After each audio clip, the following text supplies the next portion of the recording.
Hello students. तो आज मैं इस किताब के आखिरी चैप्टर 30 नंबर चैप्टर रामायण और महाभारत के पास पहुंच गया हूं। किस किताब का ये भी मुझे बताना पड़ेगा क्या? मुझे तो लगता है कि आपको इस किताब का नाम याद हो जाना चाहिए अभी तक। फिर भी एक बार बता देता हूं। तो किताब का नाम है पिता के पत्र, जिसमें जवाहरलाल नेहरू ने इंदिरा गांधी के नाम पत्र लिखे। और इसका जो चैप्टर आज हम लोग डिस्कस करने जा रहे हैं, जो लास्ट चैप्टर है, इसका नाम है रामायण और महाभारत।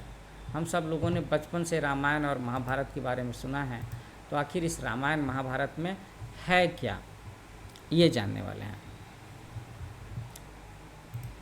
सो स्टूडेंट्स, वेदों के ज़माने के बाद में काव्यों का ज़माना आया। तो एक बार को आप सोचेंगे कि भला ये काव्य क्या चीज़ होती है। तो कविता से ही काव्य शब्द बना है। इसका यह नाम इसलिए पड़ा कि इस ज़माने में दो महाकाव्य रामायण और महाभारत लिखे गए। तो रामायण और महाभारत काव्य हैं, कविता के रूप में लिखे गए। और महाभारत को तो दुनिया की सबसे बड़ी कविता का दर्जा मिला हुआ है। तो आज हम लोग जानेंगे कि आखिर ये रामायण महाभारत कब लिखे गए, कैसे लिखे गए और उनमें क्या विशेष बातें हैं। तो महाकाव्य पद की उस बड़ी पुस्तक को कहते हैं जिसमें वीरों की कथा बयान की गई हो। तो रामायण में भी वीर हैं ना, राम, लक्ष्मण, हनुमान, कितने सारे वीर हैं। और महाभारत की बात करें तो उसमें श्री कृष्ण, अर्जुन और भी बहुत सारे वीर हैं। भीष्म भी तो वीर थे। तो काव्यों के ज़माने में आर्य लोग उत्तरी हिंदुस्तान से विंध्य पहाड़ तक फैल गए थे। और जैसा मैं तुमसे पहले कह चुका हूँ कि इस मुल्क को वे आर्याव्रत कहते थे। तो जिस सूबे को, जिस संयुक्त प्रदेश को हम लोग उत्तर प्रदेश कहते हैं, वह उस ज़माने में मध्य प्रदेश कहलाता था। ये एक और इंटरेस्टिंग बात है कि आज का उत्तर प्रदेश उस ज़माने का मध्य प्रदेश था, जिसका मतलब है बीच का मुल्क। और बंगाल को बंग कहते थे। और पहले का बंगाल बहुत बड़ा था। उस बंगाल में बिहार भी शामिल था और उड़ीसा भी। यहाँ एक बड़े मज़े की बात लिखता हूँ जिसे जानकर तुम खुश होगी। अगर तुम हिंदुस्तान के नक्शे पर निगाह डालो, हिमालय और विंध्य पर्वत के बीच के हिस्से को देखो जहाँ आर्याव्रत रहा होगा, तो तुम्हें वह दूज के चांद के आकार का मालूम होगा। तो ये खास बात है ना। तो इसकी भी जानकारी आज तुम्हें इस चैप्टर से मिली। एक तो ये कि आज का उत्तर प्रदेश पहले के समय का मध्य प्रदेश होता था।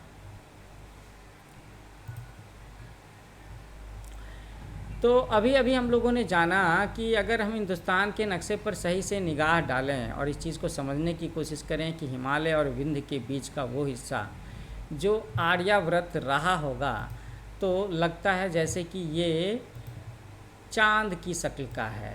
और कैसा चांद? दूज के चांद के जैसा। इसीलिए आर्याव्रत को इंदु देश कहते हैं और इंदु चांद को कहते हैं। और यही इंदु शब्द है ना, इंदु से क्या बना? इंदु, उससे बना सिंधु। सिंधु एक नदी भी थी, है ना। और इसी से बना हिंदू और हिंदुस्तान। और अंग्रेज़ों ने जो शब्द इंडिया बनाया, उसके पीछे शायद ये हिंदू रहा होगा। तो आर्यों को दूज के चांद से बहुत प्रेम था। वे इस शक्ल की सभी चीज़ों को बहुत पवित्र समझते थे और उनके कई शहर इसी शक्ल के थे। इतना प्रेम था उन्हें दूज के चांद की शक्ल से। अब जैसे बनारस नाम का जो शहर है, वो भी दूज की चांद का ही शक्ल का है। मालूम नहीं कि तुमने इस चीज़ को नोटिस किया है कि नहीं, इलाहाबाद में गंगा भी दूज के चांद की सी हो गई हैं। तो आर्यों की नज़र में गंगा नदी की पवित्रता भी इसी वजह से थी। तो ये तो तुम जानते ही हो कि रामायण में राम और सीता की कथा और लंका के राजा रावण के साथ लड़ाई का हाल बयान किया गया है। तो पहले इस कथा को वाल्मीकि ने लिखा, किस चीज़ में? संस्कृत में लिखा, और बाद में वही कथा दूसरी भाषाओं में लिखी गई। इनमें से तुलसीदास का जो हिंदी में लिखा हुआ रामचरितमानस है वो सबसे मशहूर है, क्योंकि उसे पढ़ना समझना आसान है। वो हिंदी में है, अवधी में है। रामायण पढ़ने से मालूम होता है कि दक्षिणी हिंदुस्तान के बंदरों ने रामचंद्र की मदद की थी और हनुमान उनका बहादुर सरदार था। तो देख लो हनुमान जी को क्या कहा जा रहा है। मुमकिन है कि रामायण की कथा आर्यों और दक्षिण के आदमियों की लड़ाई की कहानी हो, ऐसा भी हो सकता है कि आर्य उधर से आए होंगे और उन्होंने यहाँ पर कब्जा करने की कोशिश की होगी। तो रामायण की कथा आर्यों और दक्षिण के आदमियों की लड़ाई की कहानी हो सकती है, और अगर ऐसा हो सकता है तो राजा का नाम रावण रहा हो, जो दक्षिण का राजा रहा हो। रामायण में बहुत सी सुंदर कथाएं हैं, लेकिन मैं यहाँ उनका डिटेल में जिक्र नहीं करूँगा। तुमको खुद उन कथाओं को पढ़ना चाहिए। लेकिन मैं बच्चों को बताना चाहूँगा कि अगर आप रामायण की कथा सुनना चाहते हैं तो बाल राम कथा,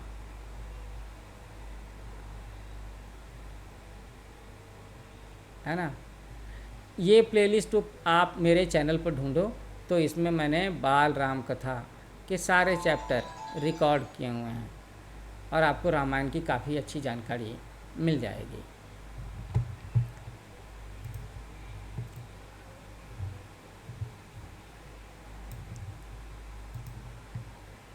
महाभारत इसके बहुत दिनों के बाद लिखा गया। यह रामायण से भी बड़ा ग्रंथ है। मैंने बताया था ना कि महाभारत को दुनिया की सबसे बड़ी कविता महाकाव्य का दर्जा मिला हुआ है। यह आर्यों और दक्षिण के द्रविड़ों की लड़ाई की कथा नहीं, बल्कि आर्यों के आपस की लड़ाई की कहानी है ना, कि कैसे आर्यों के बीच में आपस में लड़ाई हुई प्रभुत्व को लेकर के, राजा बनने को लेकर के। लेकिन इस लड़ाई को छोड़ दो तो भी यह बड़े ऊंचे दर्जे की किताब है, जिसके गहरे विचारों और सुंदर कथाओं को पढ़ कर के आदमी दंग रह जाता है। और सबसे स्पेशल बात क्या है, इसमें गीता के उपदेश लिखे हुए हैं। गीता के उपदेश जो आज की ज़िंदगी में भी बड़े प्रैक्टिकल हैं, है ना। सबसे बढ़कर यही बात है कि हम सबको महाभारत की कहानी से इसलिए प्रेम है क्योंकि इसमें वह अमूल्य ग्रंथ रत्न छिपा हुआ है जिसे क्या कहते हैं, जिसे हम भगवत गीता कहते हैं।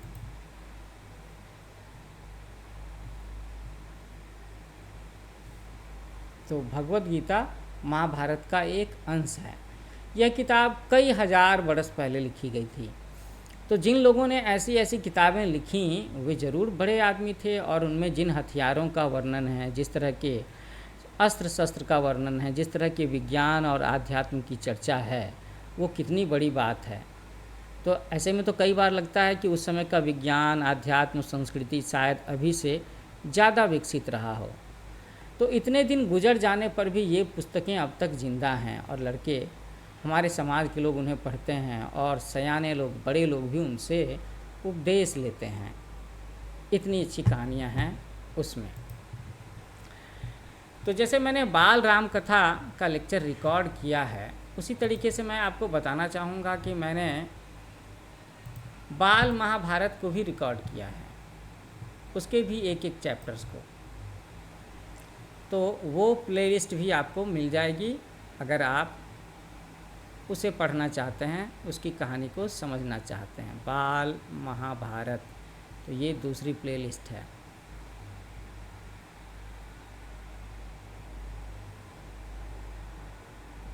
ये दोनों प्लेलिस्ट आपको मेरी चैनल पर मिल जाएगा। तो स्टूडेंट्स, इसके साथ ही ये किताब, कौन सी किताब, पिता के पत्र पुत्री के नाम, ये यहाँ पर ख़त्म होता है। यहाँ पर जवाहरलाल नेहरू का लिखा हुआ कुछ है जो मैं आपको पढ़ करके सुनाता हूँ। कि मुझे मालूम है कि इन छोटे छोटे ख़तों में बहुत थोड़ी सी बातें ही बतला सकता हूँ, लेकिन मुझे आशा है कि इन थोड़ी थोड़ी सी बातों को तुम शौक़ से पढ़ोगी और समझोगी कि दुनिया एक है और दूसरे लोग जो इसमें आबाद हैं वे सब के सब हमारे भाई बहन हैं। जवाहरलाल नेहरू। तो students, thank you for watching, thank you for listening this book. मुझे उम्मीद है कि इस किताब के चैप्टर से आपको काफ़ी सारी नई जानकारी हासिल हुई होगी और आपके मन में जो तरह तरह के सवाल उठते हैं दुनिया के पिछले इतिहास के बारे में, पृथ्वी के बारे में, लोगों के बारे में, सभ्यता कैसे बनी होगी, कैसे विकास हुआ होगा, ये सब कुछ जानने का मौका मिला होगा। अब जैसे कुछ बच्चों के मन में क्यूरियोसिटी होगी कि मुझे अगली कौन सी किताब पढ़ करके उसके लेक्चर्स इस पर डालनी चाहिए, तो मैं अगली किताब का नाम डिस्क्लोज़ कर रहा हूँ। मैंने सोचा था कि आज नहीं बताऊँगा, लेकिन बता ही देता हूँ। तो अगली किताब का नाम है अग्नि की उड़ान।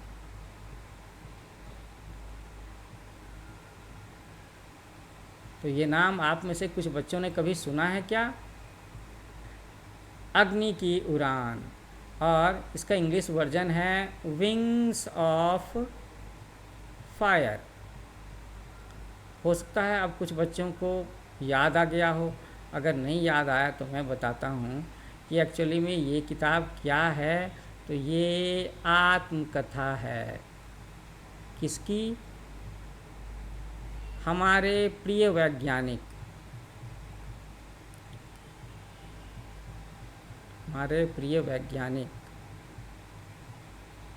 जिन्हें भारत रत्न मिला हुआ है, जो हमारे राष्ट्रपति भी रहे हैं, अब्दुल कलाम साहब।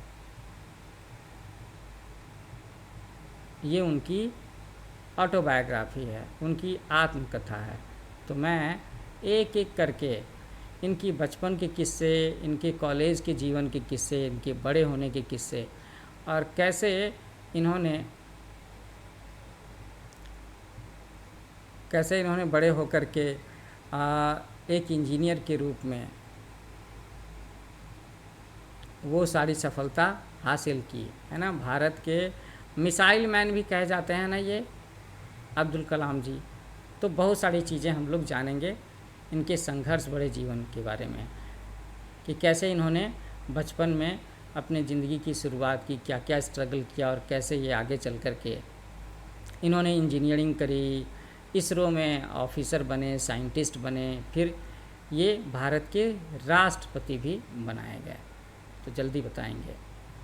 आखिर में मैं आपको फिर से कह दूं कि इसी तरह की दिलचस्प और इन्फॉर्मेटिव नॉलेज से आपको बड़ा प्यार है और आप जानना चाहेंगे, सीखना चाहेंगे, तो मेरा चैनल न्यू एज कोचिंग, आप उसे लाइक करो, शेयर करो और सब्सक्राइब करो।